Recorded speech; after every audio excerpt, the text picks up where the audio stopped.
How many hours and years of our lives do we spend on work? For nearly all of us, we spend 30 plus years and 1/3 of our days in our vocation. More time, perhaps, than we spend at rest or at play. But this isn't a problem. Why? Because work is good. Work needs to be integrated deeply into our lives and must be in line with our most important goals and values. And if it is, we have a far more complete and fulfilling life experience. Welcome to the How People Work podcast, where we explore the intersection of how humans think and act and how they apply themselves to their work. When you understand both of these things, you'll be equipped to be insightful, compassionate, and compelling leaders. Welcome back to How People Work. This is Jordan Peace with my co-host, Jason Murray. Say hi, Jason. Hello. Nice deep hello. Welcome to episode 16. Today we're going to be talking about feedback and something called the feedback fallacy, as coined by Marcus Buckingham and Ashley Goodall in a recent Harvard Business Review article that they wrote. Jason has been, as we like to say, nerding out on this recently. A little bit. And so he's going to walk us through this article, the things that really jumped out to him, and we'll discuss kind of our thoughts and feedback on this idea of the feedback fallacy. Yeah, it's recent as of 2019. Okay. I think when it first came out, but so my word, I'm not sure my word recent was appropriate. Well, I mean, the funny thing was when I came across it for the first time, I was like, how have I never heard about this article before? Although it is one of Harvard Business Review's like top 100 articles of all time or something. So at least some number of people, I imagine that is a large number. That's a big one. Yeah, I'm sure. has read this, but that's okay. We don't have to justify the article you picked. It's our podcast. Well, let's just do it. It certainly doesn't feel that it's become, widespread or conventional wisdom, let's say, as it relates to business practice. No, but it takes decades for something to become conventional. Yeah, and it felt like it was perfect for how people work because some of the stuff they elucidated in the article really has to do with how we as human beings work, some of the kind of brain science behind love it. How feedback works, as well as how we go about our work, because the applications of these things are very much in relation to a workplace setting and how we operate as teams and whatnot, and in particular how managers or people responsible for giving feedback, who tend to be managers and leaders, work with their teams. And so I thought that was interesting because in some previous episodes, we have discussed how managers can be essentially the limiters or the governors on the growth of an organization. Yeah. Absolutely. And they kind of determine the health of the culture of the organization. Is the number one reason for people leaving an organization is their manager. Right. Harder to survey, but I would guess potentially the number one reason why people stay is also their manager. Right. If they have a good one. That's my own guess on that. I'm not sure the data around that. But that's interesting. I mean, the conventional wisdom, obviously where we're headed here, because the article is called the feedback fallacy. Mm-hmm. You would think feedback's good. Feedback is wholesale, a very good thing. I've had many people ask me for feedback or tell me I'm not giving them enough feedback, or that we should do 360 reviews, or we should blah, blah, blah, blah, blah. There's always an ask for like, how am I doing? Give me feedback, whatever. Right. To scratch some kind of itch of insecurity or whatever the case may be. So I'm interested to dig into this and find out why that is maybe not the right approach. Yeah. Well, it's funny because I was listening to a podcast earlier this week and they were talking about the feedback came up. It wasn't the central theme, but feedback came up as kind of a topic they were discussing. And it was funny because they were saying, well, I always ask employees, like, how do they want to receive feedback? And everyone will tell you that they want direct feedback. And they were laughing about it because they're like, everyone lies. Nobody actually wants direct feedback because when they get it, it's really hard and it's emotional and you don't really take it well. And I thought, that's so fascinating because it actually relates very directly to a lot of the science and the research in this particular article or paper, if you will, around why that is, like why it's hard to receive feedback. So to set a little bit of context here, I mean, many people listening probably understand that feedback is something that has been encouraged and sort of praise and criticize what workers do. So, your job as a leader or manager is like, tell people when they're doing a good job, tell people when they're doing a bad job. Right. But it turns out from this research that Marcus Buckingham and Ashley Goodall have done, that the feedback does not actually help employees thrive, or it doesn't help in the way that we've often thought it does. And so there's a couple theories that they lay out here that we'll go through, but to kind of set the table for those, the research kind of high level shows that people can't reliably rate the performance of others. And so what they found is that more than 50% of your rating of somebody else really just is reflective of your own characteristics, not that particular individual, right? Secondly, that the neuroscience behind all this reveals that criticism provokes this fight or flight response in human beings, which is a very deeply wired kind of evolutionary part of our kind of brain chemistry. And it actually inhibits our learning. And so feedback is sort of designed or thought of to, help promote learning and growth, when in fact critical feedback in particular, triggers this fight or flight response, which actually means our brain shuts down. We're not able to learn and kind of grow through that in the same way.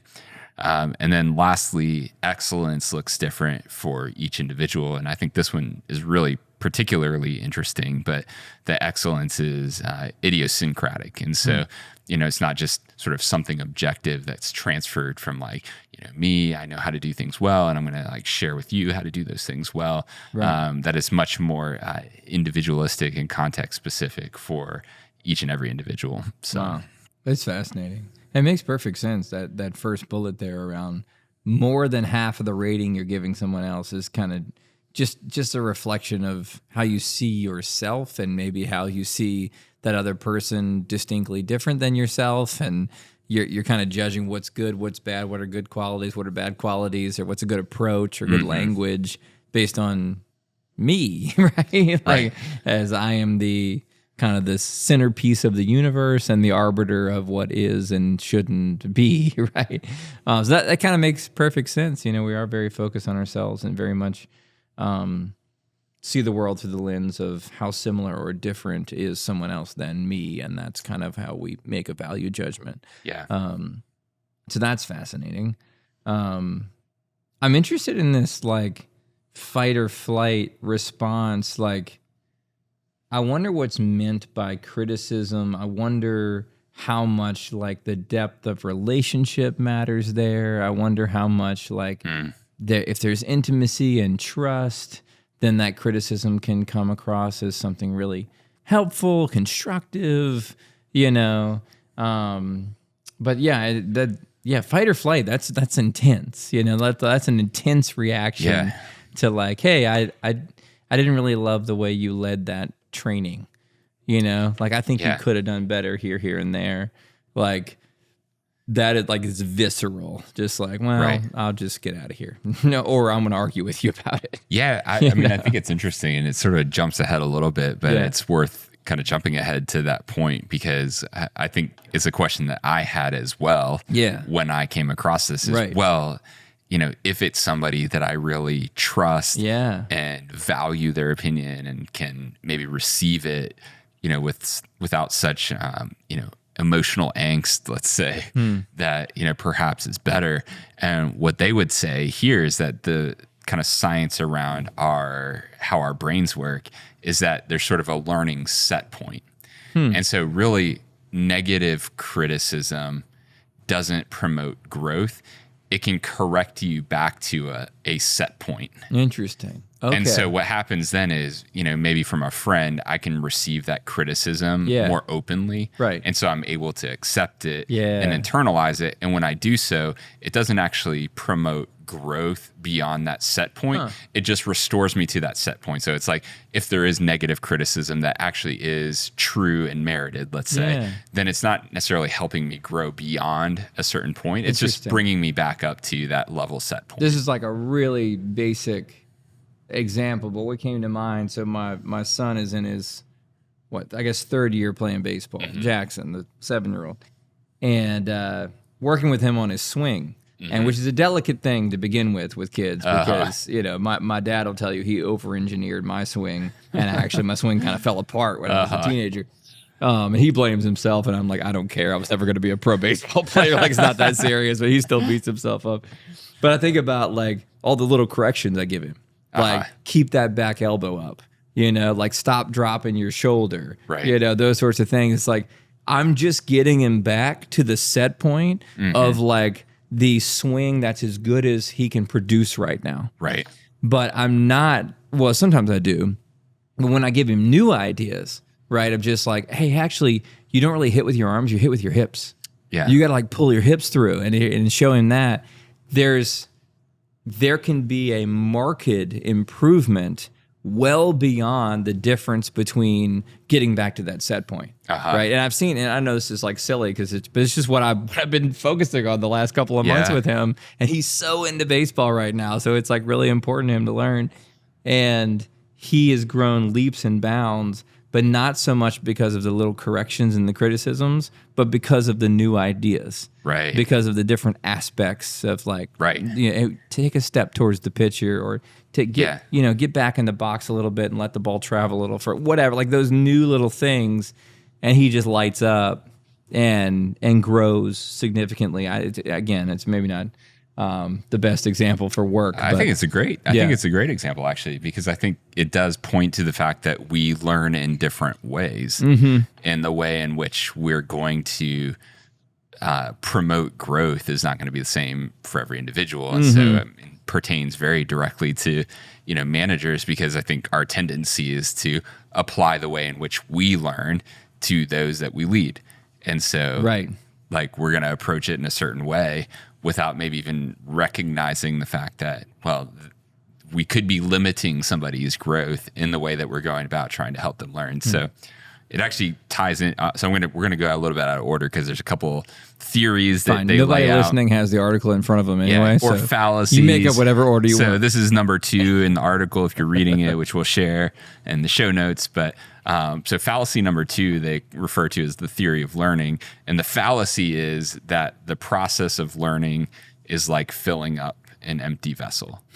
And so what they're saying is that the kind of incorrect thinking is that, people are just empty vessels. There's just we're nothing just like there at all. pouring this new knowledge into them. And what they say is learning is actually less a function of adding something that isn't there than it is of recognizing, reinforcing, and refining what already is. So thinking of it more as, buds on a branch. The branch exists. There's buds forming. We want to stimulate growth along that branch in a bunch of different ways.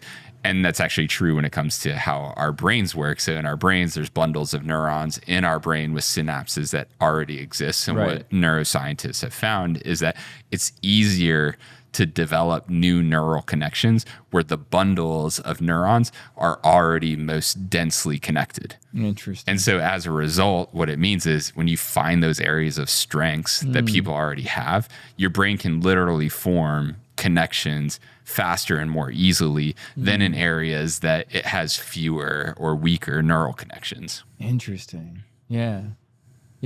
That makes perfect sense. It's the image that came to my mind was like certain types of exercise. Like if you would exercise your legs really, really well, right, and your core really, really well, but you've never done a box jump in your life. Right. But you've done so many squats and so many sit-ups and so many things to like exercise the core and the legs. And I go, okay, we're going to put those two things together and we're going to jump on top of this 42-inch box or whatever. That'd be a tall box jump, well, that's 36. Let's go with 36. But it's a pretty you're tall. going to nail it. But we're talking about a person that's like really in shape with their legs in, but they've never seen this exercise before. They've never seen the combination of these two things together before, but because the individual parts are so strong, combining them together is so much easier. Yeah. As opposed to try to bring something completely new and weak and undeveloped in, that's tough. Right. Yeah. And I think where that example is good is when I think about my numbers are all wrong. 18-inch, I don't know. Yeah, I don't do box jumps. If anyone CrossFits out there, 24 inches would be prescription for men. Got it. Doing box jumps. I try to jump as little as possible. Yeah. It's better for the knees. Yes. So, yeah, I mean, I think what's useful about that analogy is sort of the opposite viewpoint, which I think is more conventional in business settings, which is, work on your weaknesses. Right. Right. Yeah. It's like, oh, I have a weakness, so I need to like focus on that area really intensely and improve my weaknesses because that's what's going to make me better and make me more well-rounded. And that's actually just false, right? Like gosh. one, it's harder. Like it's going to be literally harder for your brain to actually make those connections to improve in an area that you're weaker. Yeah. And it's far more efficient and far more effective to focus on the areas where you're strongest. And so what they talk about in the article is how getting that attention to our strengths from others in particular. So somebody recognizing areas that you are strong in and pointing that out to you actually catalyzes learning, whereas attention to weaknesses tends to smother it.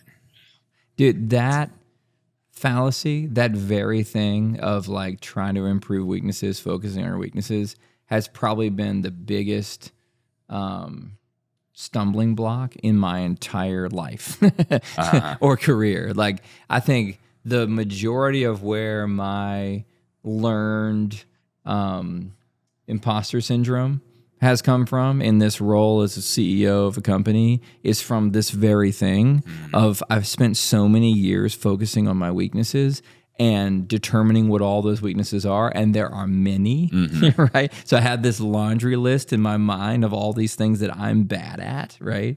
And it held me back immensely. And I remember when, because when we started Fringe, right? Like, we didn't start Fringe with a CEO. It was just, hey, we got co-founders and we're just doing this thing together, right? And then a day came where we had that conversation, right? And I can't remember who, but somebody said, I think it should be Jordan. And I was like, like me? Can I give you my list of weaknesses, please? And then there was agreement around that in the room. And I remember that being a really honoring moment from people wanting that, but also like a really terrifying moment of just like me, and it's taken me years to realize that it's not the weaknesses that make me capable of doing the job that I'm doing. It's the strengths, right? Because I can be disorganized. I can be like fuzzy on details. I can forget people's names right and left. I can have all these weaknesses, but because of a few things, right? The ability to cast vision, the ability to make decisions without having like an enormous amount of facts and analysis to go off of, the ability to like stand strong in the commitments that we've made and like rally the troops and recruit people and go like those few strengths, and there's not a whole lot of them. And you always tell me I'm too hard on myself, but there's not a ton. You are. Right? But there are the right strengths for the particular job. Right. And that's enough. And man, I mean, that just like jumped off the page to me when I read it, that I'm like, oh my gosh, people are stifling their growth to a degree that it's hard to even explain by focusing on their weaknesses. Yeah. Well, and I think this is why the work of a great manager or leader is crafting the role of people on your team to fit the strengths, right? It's looking at your team and saying, where is everybody strong? Right. And maximizing those strengths, right? Because like trying to mitigate the weaknesses is just going to be kind of a fool's errand. Yeah. And so like it'd be much more effective and positive, experientially for the people on the team to have that focus on the strengths. And so well, and thus that third point you read earlier, excellence looks different for each individual. Right? Like if we define excellence as one singular thing and everyone needs to go after that one singular definition of excellence, right? Then I mean that's a disaster. Right. Right? Because they're just things that like try as I might, I'm never going to be able to excel at. And there are things that I can excel at that others just either wouldn't excel at or wouldn't even try. Right. Because it just seems so far outside of their skill set. Yeah. So I think it's worth, I mean, I don't think it could be overstated here, what they're saying about this. So there's another psychology and business professor who summarizes some of this by saying that the strong negative emotion that's produced by criticism, so what we would construe as constructive feedback, right, which is going to be received as criticism. Because it is. It is, right? It inhibits access to existing neural circuits and invokes cognitive, emotional, and perceptual impairment. So it literally stifles that ability to grow. But what's funny is I know you're a science fiction lover. This is where I nerd out. Yeah. Yes. And it reminded me immediately when I saw that of a quote from the book or the movie now, Dune, where they say fear is the mind killer. So the full quote is, I must not fear. Fear is the mind killer. Fear is the little death that brings total obliteration. And so, I think that kind of negative criticism, what it does is, it surfaces fears inside of us. Yeah. And those fears are, little deaths that we live through because they're parts of our, internal psyche that are just really difficult to push through. Yeah. Yeah, absolutely. And I think that fear is probably a really good word. Like fear is actually the thing that paralyzes. The criticism is like, what's the word I'm looking for? It's like the precipitating event that leads to the thing that paralyzes people. Right. It's not the criticism itself. It's the self-talk and the psychological stress caused after the criticism that leads to the fear of I'm not good enough, or I'm not worthy, or I'm not valuable, or I can't, whatever, fill in the blank. Right. That's the thing that is so damaging and so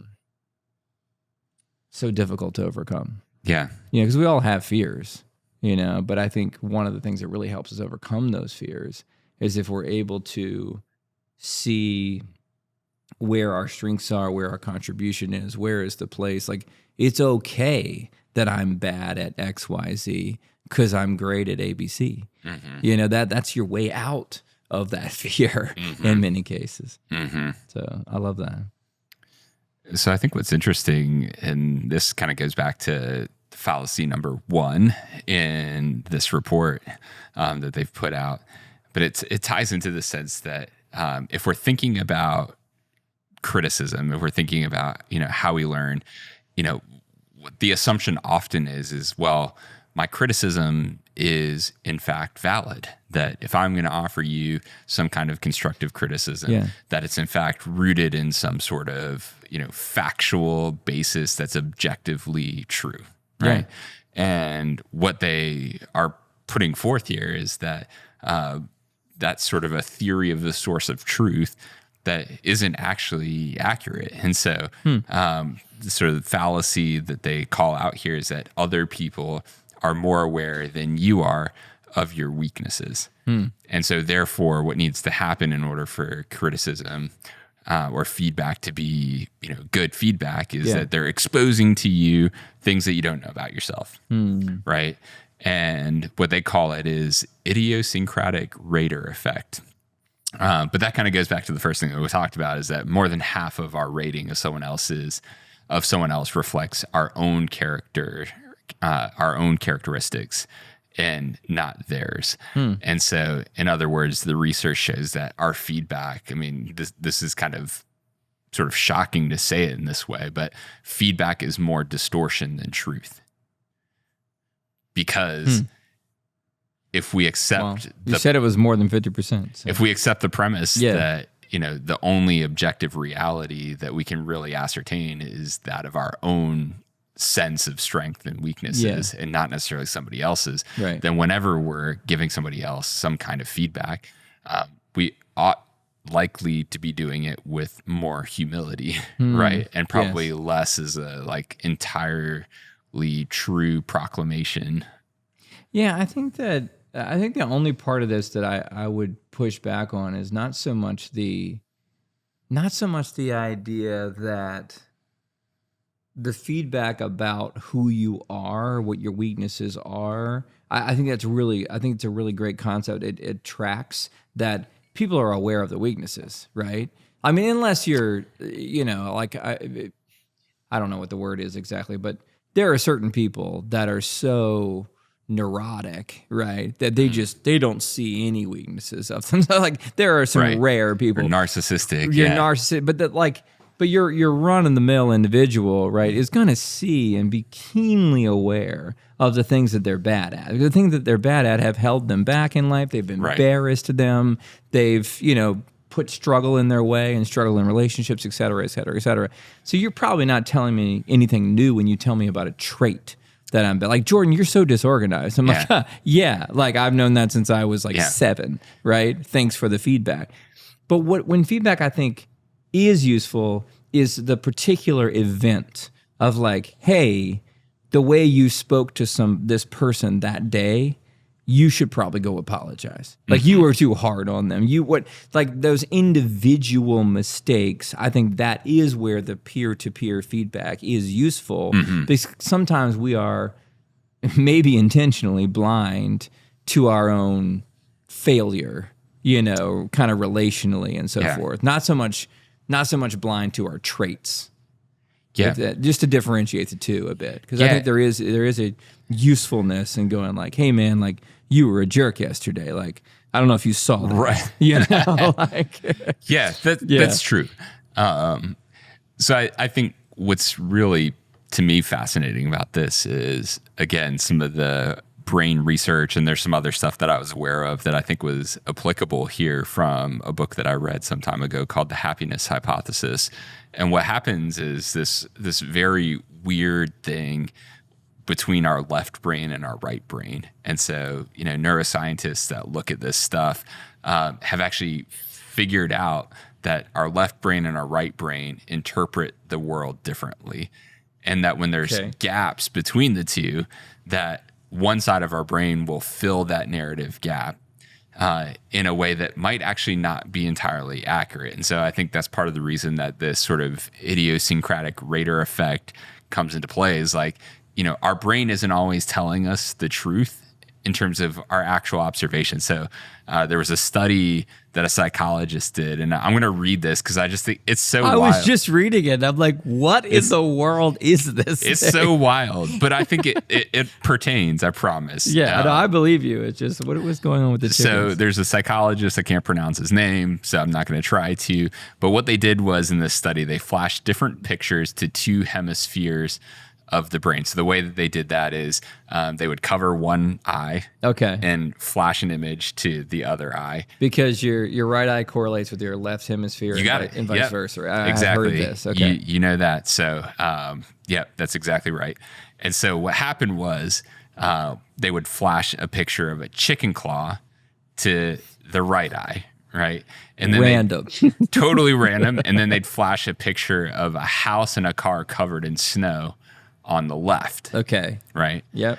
And so this is how it kind of relates to how your brain's interpreting these two things. So the patient was shown an array of pictures, and then they were asked to point to the one that goes with, quote, goes with what they had seen. Like a matching exercise, like a child's game of like, which of these things go together. Right. Yeah. And so the patient would point with their right hand to the picture of the chicken that went with, which was the side that was shown to the right eye, to the left or to the right eye, which was the left hemisphere processed. Okay, yes, got it.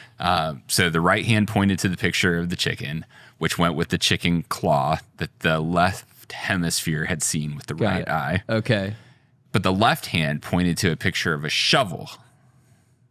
What? Which went with the snow scene presented to the right hemisphere.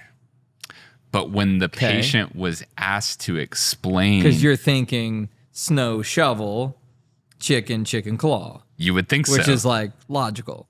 But then they asked the subjects of these tests to explain the reason that they had picked, the reason for their two responses. Right.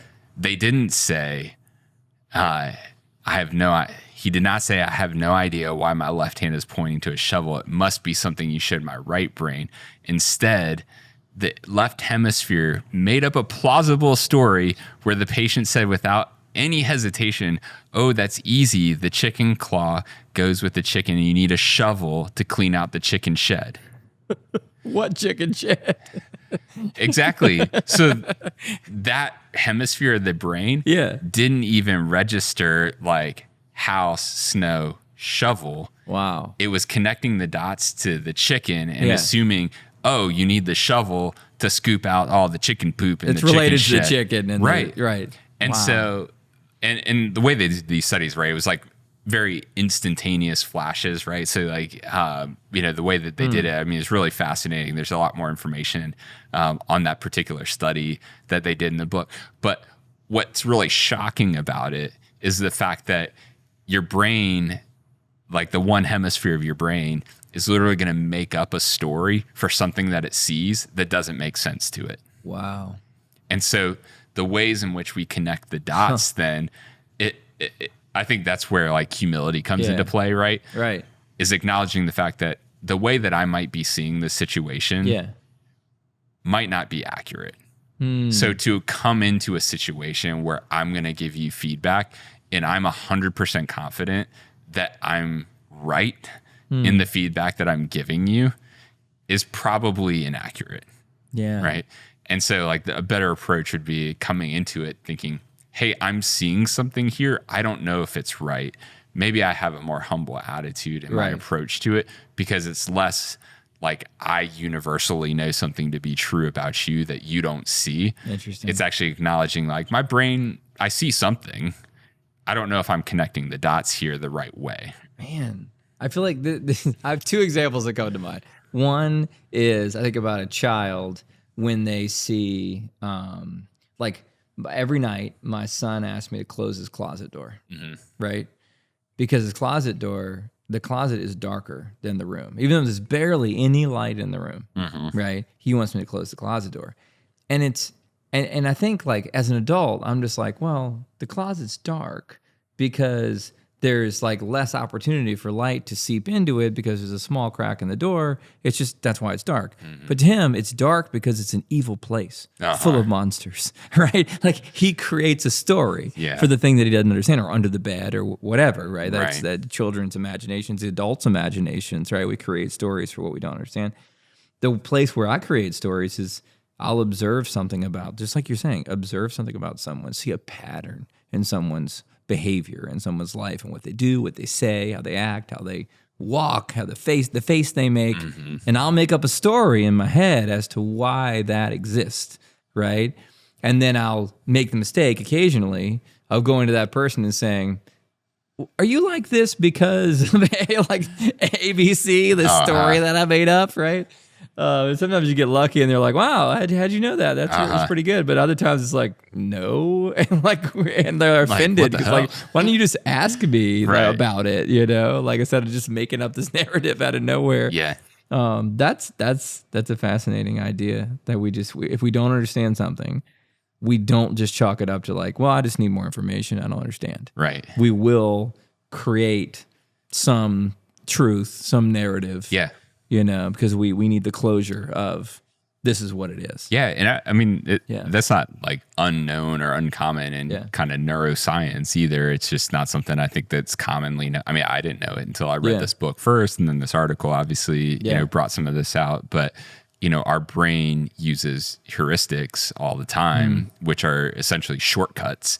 Right. And so we categorize things, like our brain, without us knowing, categorizes things in ways that allows us to make shortcuts so that we can interpret the world, more quickly, right? It's like, oh, you're a person. Like, oh, this, that's a wall. Is it a wall? I don't know. It's, bricks and there's paint on it. Right. And like, you could deconstruct it to a level that, but like my brain instantaneously just recognizes it as a wall. It's a heuristic. Yeah. And so instead of taking in all the information that you could possibly take in, which would be which insane. Is infinite. It's an infinite. That's like what a trip is. Yeah, exactly. Right. And so because you can't take in this infinite amount of information, your brain automatically categorizes things and makes shortcuts. Right. And so as a result, your categories and shortcuts aren't always as accurate as they might need to be. Sure. And I think that's what pertains here is, when we're making judgments around feedback and what's based true on shortcuts. Right. Yeah. inevitably we're categorizing something, our brain's taking a shortcut, not purposefully or maliciously, but we just have to understand that, it may not be accurate in the way that we think it's accurate as like a complete and universal source of truth. Thus, the feedback we give is mostly unhelpful. Correct. Right. Because it's not coming from a place of kind of, for lack of a better word, researching a person and asking them questions and really understanding the depths of what's going on. It's coming from a place of kind of pattern recognition of like, well, I knew a person that acted similarly years ago. Yeah, that's how we do They're it. probably exactly like them. So therefore, here's the value judgment that I'm going to make. Which, I mean, it's funny now that I'm thinking about it, because what's most powerful?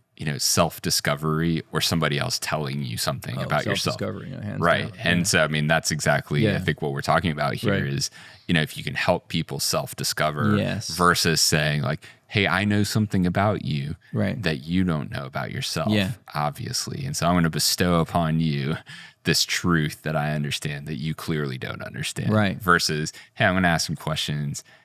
Maybe I have an insight, maybe not, I don't know. But if I approach it in a way that helps you maybe draw out of yourself that self-discovery, it's more valuable. Yeah. Yeah, absolutely. I think that's why stories are so powerful, right? Like when you want to get your point across to somebody, or you want to help them discover something about themselves, instead of just directly saying, hey, I noticed this about you. What's up with that? Going, I was in a situation recently where I was faced with this challenge, and here's how I responded, and here's what I learned from it.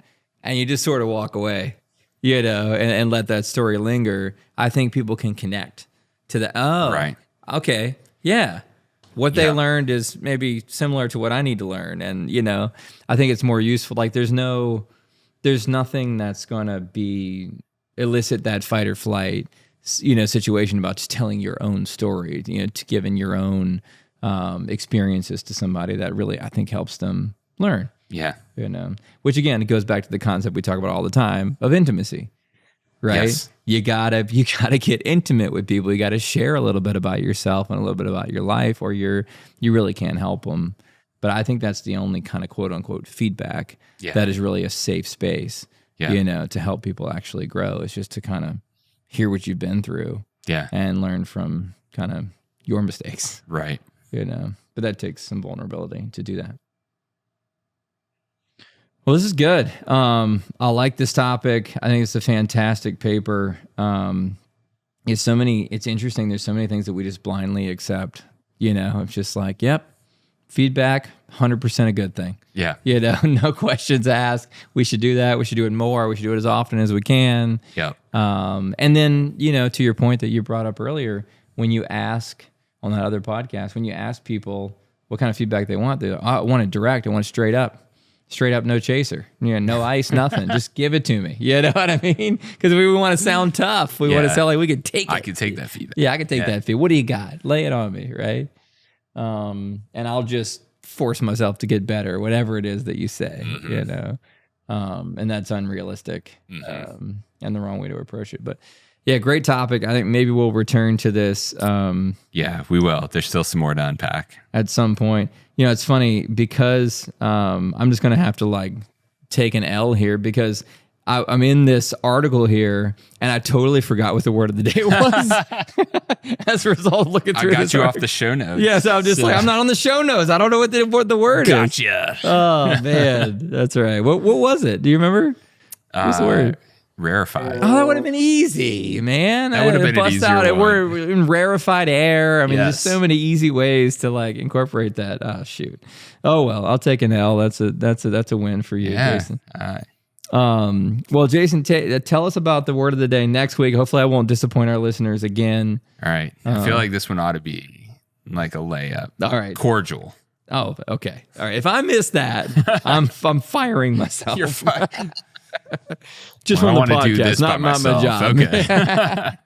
The podcast is over. The podcast is over if I miss cordial next week. That's a lot of pressure. Well, thank you, everybody, for listening and kind of tuning in around this idea of feedback and the feedback fallacy. Thanks for listening to episode 16 of How People Work.